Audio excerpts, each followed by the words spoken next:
আমি এখানে তেহারি বানাবো, ঢাকায় তেহারি, এই জন্য ছোটো ছোটো করে বোনলেস, হাড্ডি নাই, বোনলেস বিফ নিছি প্রায় 1 কেজি 1.5 কেজির মতো। এর সাথে দিছি গোলমরিচের গুঁড়া, সাদা গোলমরিচের গুঁড়া, ধনিয়ার গুঁড়া, জিরার গুঁড়া, লবণ।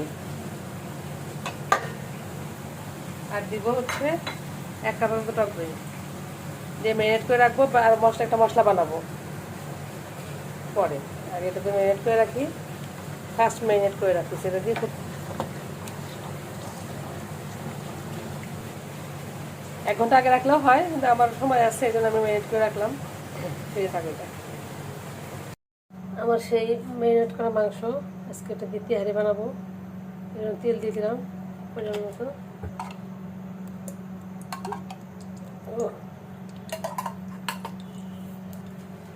দিয়ে দিলাম 1 কাপ পেঁয়াজ কুচি,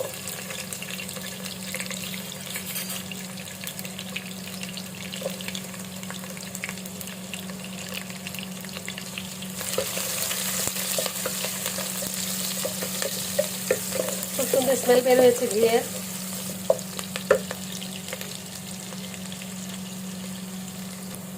কটা গরম মশলা দিয়ে দিলাম, বেশি ভাজার দরকার নেই, হয়ে গেছে ভাজা। এখন আমি মাংসটা দিয়ে দিলাম।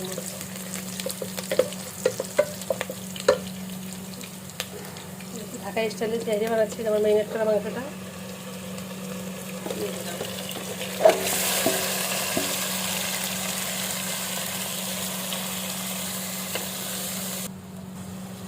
দেখেন মাংসতে কত ঝোল উঠেছে, আর 1 কাপ মতো পানি দিয়ে দিলাম। আর কিছু লাগবে না, ঢেকে রান্না করবো এটা।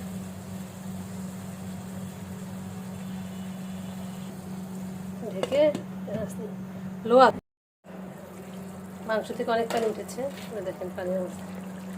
এটা শুকায় গেলে এটা হয়ে যাবে। কিন্তু মাংসগুলো ছোটো ছোটো করে কেটেছি।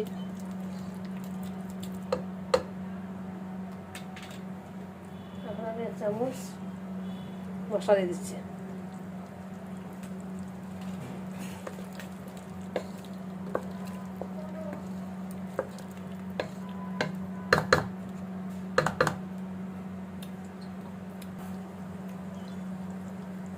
কয়েকটা কাঁচামরিচ দিলাম, দিয়ে ঢেকে রান্না করতে হবে। আবার পানি শুকানো পর্যন্ত রান্না করে নেব।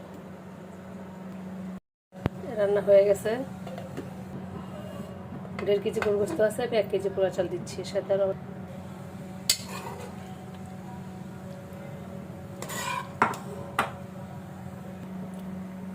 এবার আমি সরিষার তেল দিব, সরিষার তেলে রান্না করবো পোলাওটা। এটা সরিষার তেল দিয়ে দিলাম। যেহেতু 1 কেজি চাল দিয়েছি, গরম মশলা ফোড়ন দিলাম, একটু পেঁয়াজ ফোড়ন দিলাম,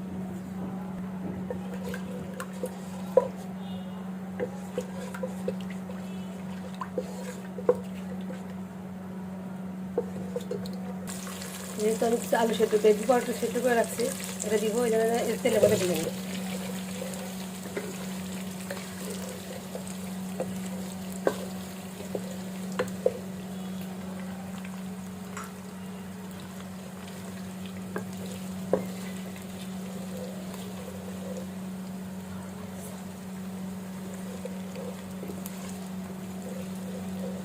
আলুটা ভাজা হয়ে গেছে, এখন আমার ধুয়ে রাখা চাল দিয়ে দিলাম।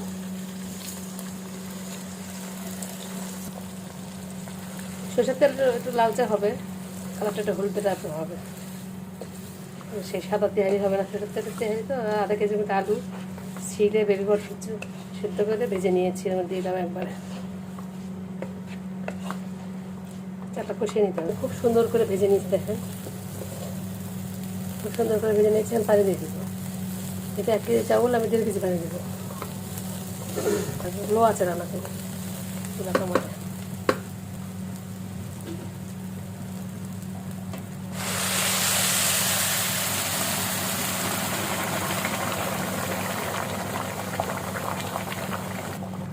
এখানে দিয়ে দেবো কাঁচামরিচ বেশ খানিকটা, কারণ এগুলো মরিচ দিয়ে নিয়ে গোলমরিচের গুঁড়ো দিয়েছি। এই যে প্রায় 1 মুঠের একটু কম লবণ দিলাম। 1 কেজিতে 1 মুঠ লবণ দেওয়া নিয়ম।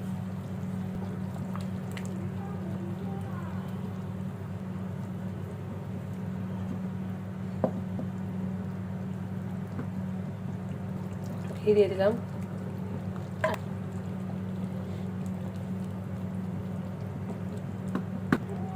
দিয়ে দিব 1 চা চামচ তেহারির মশলা, যেন এখন এটা ফুটলে মাংসটা মিশাই দিব।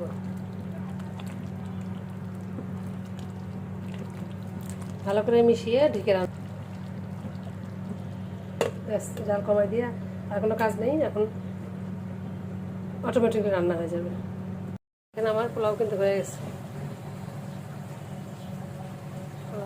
এখন উপর থেকে পোলাও উঠে মাংসটা মিশাইতে হবে, রাইস উঠাইতে হবে।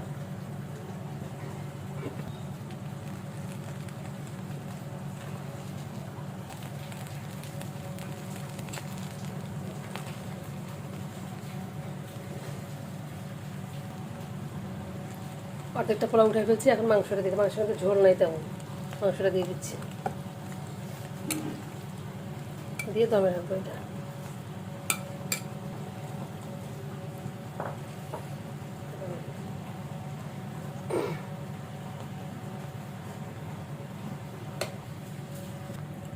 সেটা কিশমিশ দিয়ে দিলাম, ওটা দমে রাখবো এখন 10 মিনিট।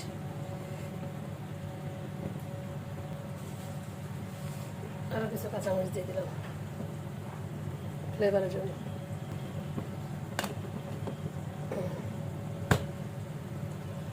হয়ে গেছে, বেরেস্তাটা বাকি ছিল।